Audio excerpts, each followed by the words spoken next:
About 7 years ago, the MD of the labs in India reached out to me and he said, Liam, I have been piloting an autism at work program in labs in India. As it turns out, his son is autistic, so he did a lot of research and he came across an organisation called Specialistern, and Specialistern were looking to set up in different countries. But Specialistern, which founded by a guy called Torkel Sunne, because a bit like myself, he has an autistic son, and 15 years ago he decided I need to be able to do something for him because he clearly had ability, but it's not fully appreciated in the world of work.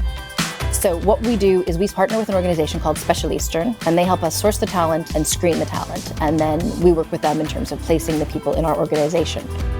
How we ensure that the person is successful within our organization is we make sure, first and foremost, that the team that the person is going into has a level of understanding of what autism is and what it means to be working with someone on the autistic spectrum. Yes, there are some training courses that the managers have to go through and that the teams have to go through, awareness more than anything else about some of the things that you need to be aware of when you're dealing with somebody with autism. So we have one fellow who I think his career trajectory and what he's accomplished for the organization is incredible. So he started off at entry-level support role, and in 3 years now he's a manager of a team of 20 odd people, and he's going to our highest profile customers and selling our S4 product to them and telling them why they need to move away from the previous products they were using and why they need to move to this product. And he has in-depth and a huge breadth of expertise around this product that nobody would have who's only been in the organization for 3 years.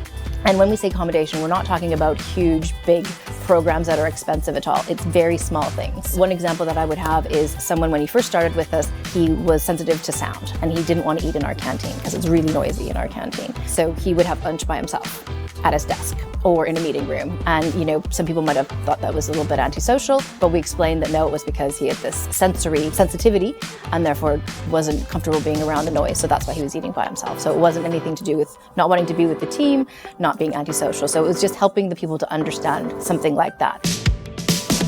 Working at SAP has been very good. It's been very helpful in the fact that I have a lot of autonomy. SAP itself, they've done everything they can for me, and I've apparently been good enough to hold on to that job for about 6 years now.